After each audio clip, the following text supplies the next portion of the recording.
There comes a time, dear soul, when silence is no longer golden, but a betrayal.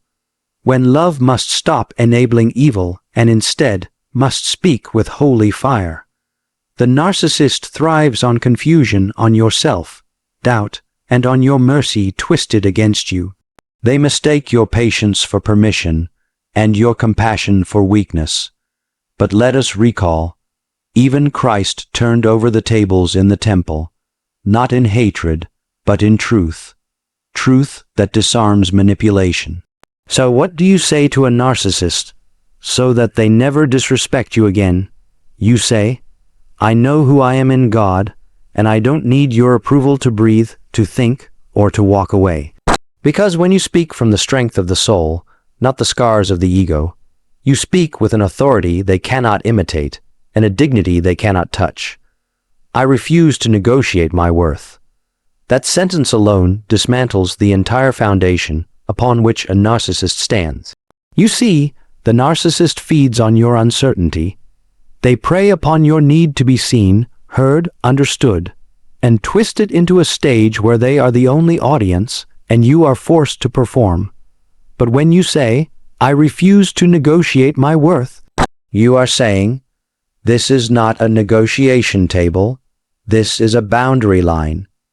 You are not a product to be bargained for. Your dignity is not a currency to be exchanged for crumbs of validation. The moment you start trying to prove you're good enough, kind enough, loyal enough, you've already entered their trap. That's their game, to make you question what God has already affirmed. You don't have to explain your soul to someone who profits off of misunderstanding it. You don't have to argue your value to someone who's committed to diminishing it. You don't have to sit in rooms where you're constantly defending your character like it's on trial. You were never meant to beg for a seat at a table where love is conditional and respect is a weapon. The truth is, anyone who genuinely loves you will never make your value a debate. They will never use your flaws as bargaining chips or your vulnerabilities as leverage. Narcissists do. They will poke at your wounds and then pretend they're the only ones who can heal them. So when you say, I refuse to negotiate my worth, you are reclaiming authority over your own soul. You are saying, I don't need your validation to stand tall. I don't need your permission to walk away. And I don't need to prove my goodness to someone who's already made up their mind to never see it. You are not arrogant for setting a boundary. You are not cruel for walking away. You are finally choosing to stop handing over the pen and letting someone else write your story. Your worth is not on the table. It's not a topic for debate. It's a truth, eternal, God, given and non-negotiable. Your opinion is not my identity. This is not defiance. This is liberation. It is the sacred severing of the cord that connects yourself, worth to someone else's approval. For too long, you have allowed the words of a narcissist to act like a mirror, but a distorted mirror reflects nothing true. Their opinion is shaped not by who you are, but by what they need you to be.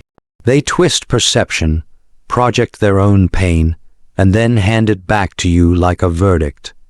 But when you declare, your opinion is not my identity, you are breaking the spell. You are walking away from a false reflection and stepping into the truth of who you are. The narcissist wants you to believe that your value changes based on their mood. That when they withhold affection, it's because you're unworthy. That when they lash out, it's because you provoked them. That when they discard you, it's because you were disposable. But these are lies dressed up as logic. Your identity is not shaped by rejection, but by resurrection. It is not written in their criticism, but in the Creator's voice that whispered you into being. You are not the sum of their insults, their gaslighting, or their attempts to shrink you so they can feel tall. When you know who you are truly, you no longer tremble at someone else's version of you. You no longer hustle to please someone who's already made it impossible to satisfy them. You stop asking, what do they think of me? And start asking, What does God know about me? And the answer is this: you are fearfully and wonderfully made, chosen, called, redeemed, not to be someone's emotional punching bag, but to be a vessel of peace, a temple of truth, and a carrier of purpose. So let them gossip, let them twist your story, let them call you selfish for setting boundaries, cruel for walking away, ungrateful for reclaiming your voice. It changes nothing. Their opinion is a cloud it passes. But your identity, that is the mountain, and mountains do not move for storms. I choose peace over performance. This is the quiet rebellion that ends the cycle. This is the decision that shatters the illusion the narcissist has so carefully constructed. Because their world is built on your performance, on your ability to constantly adapt, please, explain, prove, and shrink. And as long as you're performing, they remain in power. But the moment you choose peace, the curtain falls. The show is over. The narcissist conditions you to believe that love must be earned through effort. That if you just say the right thing, do enough, sacrifice more, suppress your needs, or tolerate just a little longer, they might finally give you the affection you've already bled yourself dry to receive. But that is a lie, not love. Love doesn't demand exhaustion as proof of loyalty. Love doesn't place you in an arena of endless trials where you must perform your worth daily. Performance is the trap. Peace is the truth. And peace begins when you stop apologizing for not being who they want you to be. It begins when you no longer make yourself small so they can feel large. It begins when you stop dancing to the unpredictable rhythm of their moods, their criticisms, their manipulations. Peace is not passive. It is a bold act of choosing rest over chaos, clarity over confusion, and dignity over dysfunction. To choose peace is to step out of the role they cast you in, the fixer, the pleaser, the one who always smooths things over. But you are not born to play a part in someone else's script. You were created to live in truth, in stillness, in the kind of peace that doesn't demand applause to feel whole. When you choose peace over performance, the narcissist will accuse you of being cold, ungrateful, or selfish. That's because your peace threatens their control. It means you're no longer bending to their approval. You're no longer addicted to their validation. You're no longer dancing for their attention. Peace is the sound of chains breaking. It's the silence after the storm. It's the sacred space where you remember who you are, apart from what they need you to be. And once you taste that peace, you'll never trade it again. Not for their approval, not for temporary affection, not for hollow apologies. Peace is your birthright. Performance is their illusion. Choose peace every time. You're no longer my mirror. This is not just a boundary. It is a declaration of war against the false image they've tried to tattoo onto your soul. For too long, you've seen yourself through their eyes. Flawed, not enough, too much, too emotional, too difficult, too needy. You've allowed their gaze to become the standard by which you measure your worth. You've allowed their silence to define your value and their approval to determine your identity. But no more. When you say, "You're no longer my mirror," you are tearing down the altar where you once laid your self-esteem as an offering to a God who never deserved worship. You are refusing to let a broken person define your reflection because they never saw you, not truly. They saw a projection of their own needs, fears, and insecurities, and then they punished you for not fitting the role they wrote for you in their mind. You were never too much. You were simply more than they could handle without feeling small. You were never not enough. They just needed you to doubt yourself so they could feel powerful. To let them be your mirror is to live in distortion. To live in reaction, not in truth. And that distortion becomes exhausting. It makes you question your motives, your memory, even your sanity. It makes you second, guess your beauty, your intelligence, your goodness, and your place in this world. But now you choose a new mirror, one not made of manipulation or control, one not cracked by the reflections of someone who only loved you when you were broken. Now you stand before a divine mirror, the one held up by truth, by grace, by God Himself. And in that mirror, you don't see shame, you see strength. You don't see a person who's hard to love. You see someone who never needed to beg for what should have been freely given. You don't see someone who is weak. You see someone who is finally, gloriously free. When you stop letting them be your mirror, they lose their grip. Their reflection no longer shapes your reality. Their moods no longer dictate your identity. Their disappointment no longer rewrites your narrative. You are not who they said you were.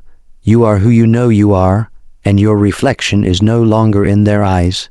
It's in the light of truth, and truth has never looked more radiant. I forgive you, but I don't fellowship with darkness. This is not bitterness. It is not revenge. It is not the cold shoulder of resentment.